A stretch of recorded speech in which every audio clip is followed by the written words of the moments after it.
Olivia Marks was the kind of person who could make a room feel smaller just by walking into it. To everyone else, her beauty and confidence were intoxicating, but to Ryan Hale, there was something else beneath it, something patient, calculating, and quietly dangerous. He didn't notice it at first, not until the little details in his life began to change, one by one, until he could no longer tell if he was living with her, or living inside something she had built for him. When I first met Emily, she had this magnetic charm that made it impossible to look away. Her confidence seemed to fill every room, and her smile looked like something stolen from a photograph, perfect and permanent. At first, I felt lucky to be the one she chose. The way she carried herself, the way she spoke, it made me believe she had everything figured out. But there was an edge to her presence that I couldn't quite name, like the faint scent of something burning in a locked room. You couldn't see it, but you knew it was there. We spent our first few weeks together in a blur of dinners, walks, and late-night talks. She loved telling me little things about herself, her hobbies, her tastes, her opinions, but she never asked much about me. When she did, it was more like she was testing me, as if my answers were being graded. She noticed the smallest things, too. If my hair was slightly different, she'd tilt her head and smile, almost as if she was keeping a mental record of every detail. The first time I visited her apartment, I was struck by how spotless it was. Not just clean, sterile. Every book, every ornament, every cushion was in its exact place. There was no sign of clutter. No casual mess that comes from actually living in a space. Her walls were lined with framed photographs, but they weren't the kind you'd expect. There were no family portraits, no snapshots with friends. Every single picture was of her alone, and in every one, her smile was the same but motionless, her eyes fixed like she was looking straight through whoever had taken the shot. We ordered food and spent the night, and she insisted on setting the table in a very particular way, placing my fork and knife exactly parallel before serving my plate. She laughed when I clumsily knocked over my water glass, but even her laugh felt rehearsed, as though it had been practiced in front of a mirror. That night, I stayed over for the first time. Her bedroom was as meticulous as the rest of the apartment. The bed was made with sharp, hotel-like folds, and the curtains were drawn tightly shut. When I laid down, the sheets felt unnervingly cold, as though they'd been waiting all day for this exact moment. Emily climbed in beside me, her perfume faint but lingering in the air. I must have drifted off quickly, because the next thing I remember was waking in the middle of the night. The room was still, but there was a strange pressure in the air, the kind that makes your skin prickle. At first I thought I'd imagined it, but then I heard it's the sound of slow, deliberate breathing that wasn't mine. It was close, too close, like it was right next to my ear. I turned my head toward her side of the bed. Emily was lying perfectly still, her eyes wide open. Even in the darkness I could see her pupils glinting faintly. Her lips were moving in a slow rhythm, but no sound came out. I froze, unsure if I should speak or pretend to be asleep. The way she was looking at me made my stomach twist, not in fear exactly, but in something that felt far more unsettling, like she knew something I didn't. I rolled onto my back and stared at the ceiling, listening to her silent whispers until I finally drifted into a restless sleep. The next morning, as she took a shower, I noticed her phone on the nightstand. I didn't mean to touch it, but something pulled me toward it. The lock screen was a photo of me. I was asleep, lying in my own bed, my mouth slightly open. It was taken from above, at an angle that suggested someone had been standing directly over me. I had no memory of her ever being in my room at night, let alone taking that picture. A chill crept down my spine. I placed the phone exactly where it had been and tried to shake it off, telling myself it was probably just a playful gesture. But that night, when I got home, I found my bedroom window unlocked. I was sure I'd locked it that morning. After that night, it became harder to ignore the strange feeling that Emily was watching me more closely than anyone ever should. It wasn't just when we were together. Her presence seemed to follow me everywhere. I'd be at work, trying to focus on my screen, and suddenly feel a faint prickling on the back of my neck, like eyes boring into me. I'd glance toward the office window, half expecting to see her outside. But there would be nothing but the reflection of my own uneasy face. When she started showing up at my apartment unannounced, I told myself it was just because she missed me, but the way she appeared was silent. Standing in the doorway until I noticed her made it feel less like a visit and more like a test. She'd wander inside, her gaze drifting across my belongings as though taking mental inventory. I never saw her bring a bag or anything with her. Yet sometimes, after she left, things in my home would be different. A picture frame would be slightly turned. A drawer I never used would be open a crack. One Thursday night I came home from work to find a small box on my kitchen counter. It was neatly wrapped with a red ribbon tied in a perfect bow. At first, I thought it might be a gift. But when I opened it, I froze. Inside was a clump of hair, my hair. It was bound with thin string, the ends uneven as though cut while I was asleep. I couldn't understand how she had it. My scalp tingled as I stared at the strands, a wave of nausea hitting me. I placed the box back on the counter and tried to convince myself it was some kind of strange joke. I didn't mention it to Emily when I saw her the next day. She acted as if nothing had happened, smiling in that perfectly composed way, her eyes unblinking for just a little too long. That evening, she insisted we watch a movie at her place. I sat on the couch, trying to relax, but every so often I felt her eyes on me instead of the screen. The lights from the TV flickered across her face, and for brief moments her smile seemed to drop, leaving her expression completely blank. I thought about leaving early, but something about her silence made it impossible to move. When I finally got home that night, the scent of her perfume lingered in my apartment. It was stronger than usual, almost as if she had been there while I was gone. I checked the doors and windows, they were locked. Still, a creeping unease settled over me as I moved through each room. I fell asleep eventually, but my dreams were filled with strange, disconnected images. Emily's face, smiling in the dark, her hands moving in slow circles, something brushing against my skin. At one point I thought I woke up, only to see a shadow at the side of my bed. It leaned close enough that I could feel the warmth of breath against my cheek, but when I turned my head, the space was empty. The next morning I found a single long strand of her hair on my pillow. I tried to tell myself it must have stuck to my clothes from the night before, but as I stood there holding it, the thought I couldn't shake was that someone had placed it there deliberately, as if to remind me she could be anywhere at any time. That day I kept catching my reflection in places I didn't expect: windows, glass doors, even the glossy surface of my computer screen, and every time, for just a moment, it seemed like there was someone else standing behind me. It wasn't just my thoughts that were changing. My body was too. I noticed I was losing weight without trying, my clothes hanging looser on me week after week. My appetite had faded, replaced by a strange heaviness in my stomach that made eating feel like a chore. Sleep offered no relief. Every night, I woke multiple times, disoriented, the air in my bedroom carrying that same faint trace of Emily's perfume, even when I hadn't seen her all day. The dreams became worse. They weren't chaotic or surreal, they felt too real. In one, I stood in front of my bathroom mirror, brushing my teeth, and saw Emily's reflection behind me, smiling. She didn't move, didn't blink, just stood there while I kept brushing, my hands trembling. In another, I was lying in bed, and she leaned over me holding a pair of scissors, her eyes locked on my hair. I tried to scream, but my voice wouldn't work.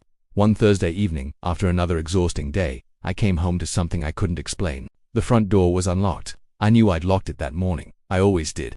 Inside, the air felt different, thicker somehow, warmer, like someone had just been there.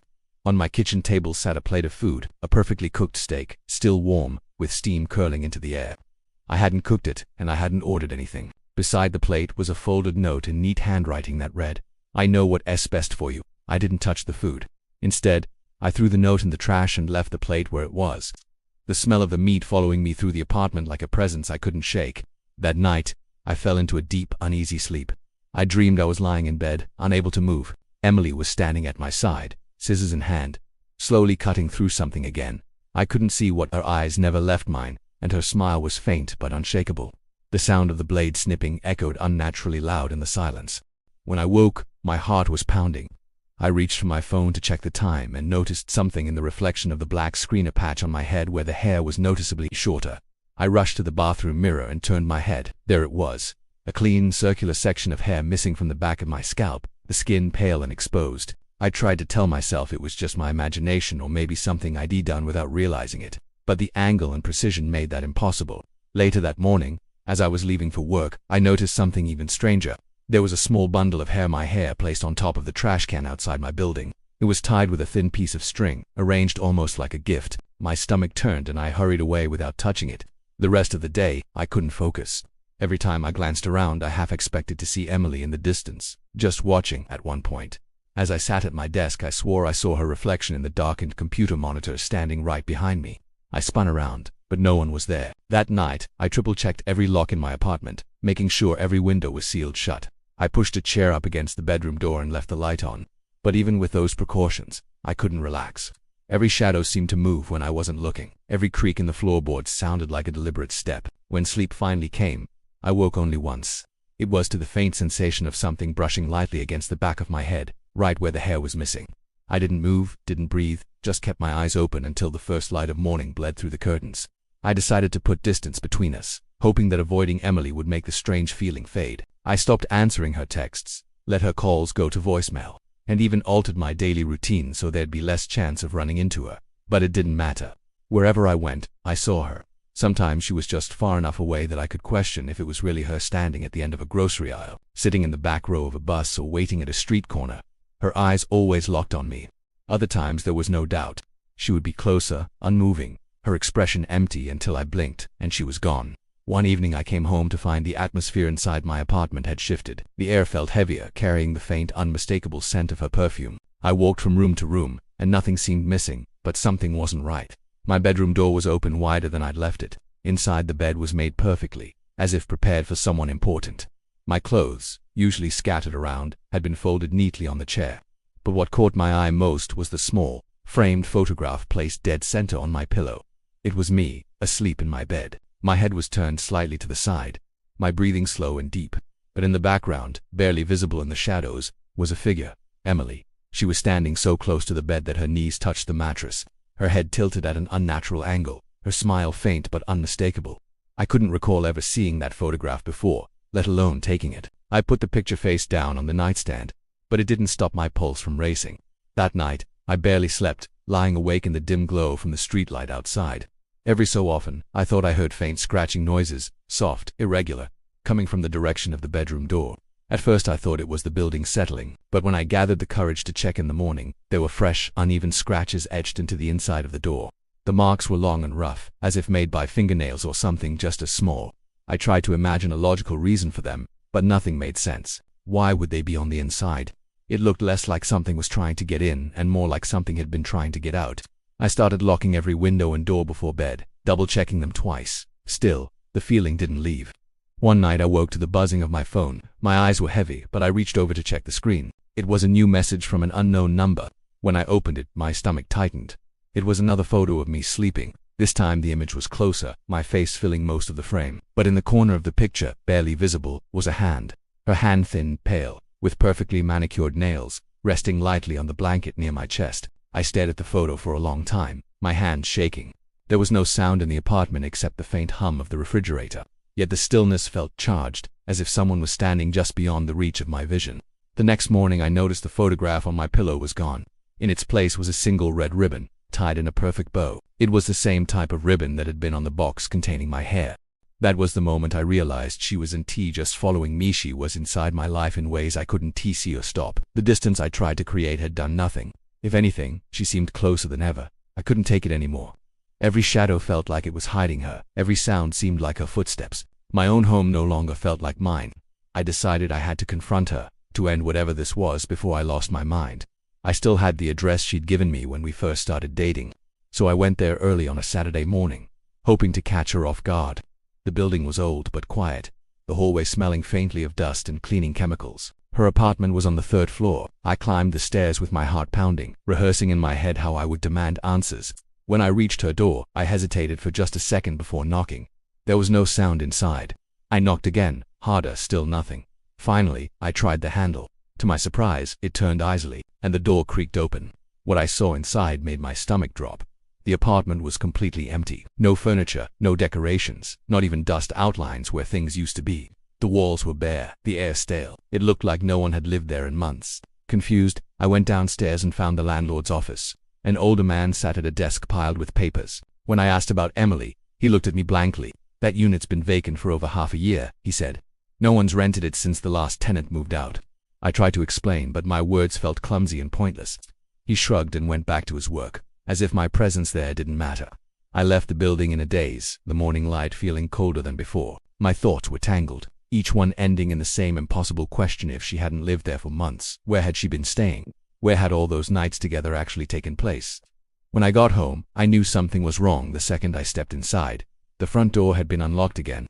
The air felt thick, humid, like it had been occupied for hours. I moved slowly through the apartment, every muscle tense. My bedroom door was open, and when I looked inside, the bed was perfectly made, the sheets smooth and inviting. Above the bed, nailed to the wall, was a large framed photograph. My breath caught in my throat when I saw it. It was me, lying in my bed, sleeping as always. But this time, Emily was in the picture too. She stood on my side of the bed, leaning slightly toward me, her head tilted in that familiar way. Her eyes weren't on the camera, they were on me. I stared at the photograph for what felt like minutes, my mind screaming at me to take it down, to destroy it, but my hands wouldn't move. Then I noticed something else. There was no sign of a camera in the image, no tripod, no flash reflection in her eyes. Whoever took it had been in the room with us. I backed out of the bedroom, my pulse hammering in my ears. That's when the scent hit my hair, perfume, stronger than I'd ever smelled it before, so thick in the air it made my eyes sting. I turned toward the living room, and for the briefest moment, I thought I saw movement in the corner near the window. The light shifted slightly, and the space was empty again, but the perfume lingered, wrapping around me like invisible hands. That night, I couldn't bring myself to sleep in my bed. I sat on the couch instead, staring at the dark hallway that led to the bedroom. Every so often I'd glance toward the doorway, half expecting to see her silhouette standing there. I never did. But around 3 a.m. my phone buzzed. It was another photograph. This time it was me on the couch, taken from only a few feet away. My eyes were closed, my head tilted back completely unaware, and in the background, behind the couch, just barely lit by the streetlight outside, was a faint, perfect smile.